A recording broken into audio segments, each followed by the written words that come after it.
ظلم و ستم کو خاطر میں لانے والے باد نسیم کے جھونکوں کی لطافت کب محسوس کر سکتے ہیں صدر علی وقار؟ اس کے خلاف تو آواز بلند کرنا پڑتی ہے، ورنہ چپ رہ کر ستم سہنا بھی قاعدے ستمگر ہوتی ہے۔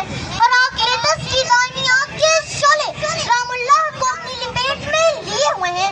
1967 کی جنگ اختتام پذیر ہو چکی ہے، مگر عربوں کی غیرت ہے کہ شکست کھانے کے بعد بھی چین سے نہیں بیٹھنے دیتی۔ ایک سلوادی خاندان کا چشم و چراغ اور اردن کی پٹی میں بچپن گزارنے والا لڑکا آج کویت ہجرت کر رہا ہے۔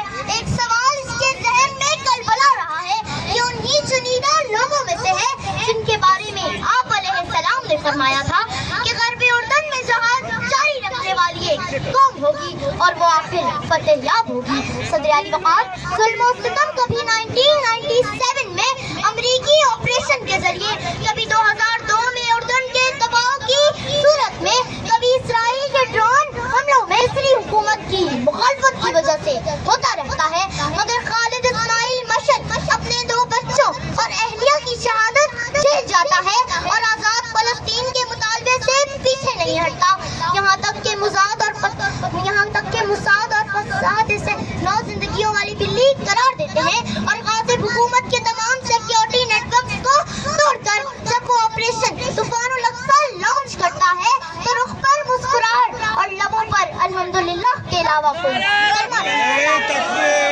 میں بھی خائف نہیں تختہ سے، میں بھی منصور ہوں کہہ دو اخیار سے، کیوں ڈراتے ہو زندان کی دیوار سے؟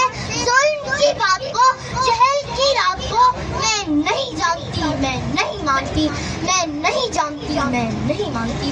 صدر علی وقار، ظلم و ستم جب حد سے بڑھ جائے تو مظلوم کی آہیں عرش کو ہلا دیتی ہیں۔ لہو میں ڈوبا احمد العمری سوال کرتا ہے، نادیہ النابلسی فریاد کرتی ہے، الجزیرہ کی رپورٹر شیریں ابو عاقلہ صدا لگاتی ہے، الاہلی عرب ہسپتال میں 900 سے زائد شہید ہونے والے فلسطینی پکار رہے ہیں، مگر ارض و سما کے مالک کے خلیفہ چارہ کری نہیں کر رہے۔ فرشتے اپنی بات کی سچائی پر خوش ہیں، فلسطین کربلائے ثانی میں تبدیل ہو چکا ہے۔ جناب والا، یہ مسئلہ حل مانگتا ہے، اقوام متحدہ کی قراردادوں کے مطابق بھی، شریعت کے اصولوں کے مطابق بھی، انسانیت کے تقاضوں کے مطابق بھی۔ بس بہت ہو چکا یہ ظلم و ستم۔ فلسطین قرارداد مذمت سے نہیں، صہیونیت کی مرمت سے آزاد ہوگا۔ کہ مسلمانوں سنبھل جاؤ، سنبھل جانے کا وقت آیا، بہت سوئے ہو تم، اب ہوش میں آنے کا وقت آیا۔ سنو بھی قبلہ اول سے کیا آواز آتی ہے، لہو دے کر میری حرمت پہ کٹ جانے کا وقت آیا، لہو دے کر میری حرمت پہ کٹ جانے کا وقت آیا۔ شکریہ۔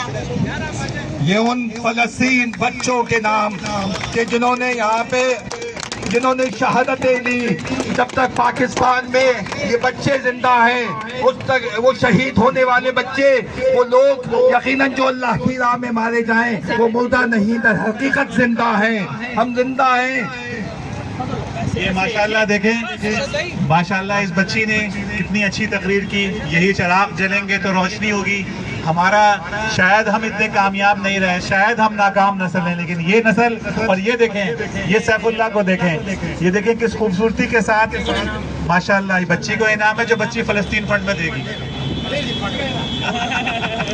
یہ دیکھیں، یہ سیف اللہ کو دیکھیں، یہ بحریہ ٹاؤن کا بچہ کس محبت سے، کس جذبے سے اپنی محبت کا اظہار اور اپنی غزہ کے ساتھ وابستگی کا اظہار کر رہا ہے۔ شاید جو کام ہم لوگ نہیں کر سکے اللہ نے اس نسل سے لینا ہے، یہ کرینہ سے لینا ہے، یہ سیف اللہ سے لینا ہے۔ انشاءاللہ مجھے لگتا ہے، ان بچوں کی آنکھیں دیکھ کر لگتا ہے، ان بچوں کی باڈی لینگویج دیکھ کے لگتا ہے، ان بچوں کی گفتگو سن کر لگتا ہے کہ شاید یہ نسل ہماری نسل کا کفارہ ادا کرے گی، ہماری نالائکیوں کا کفارہ ادا کرے گی۔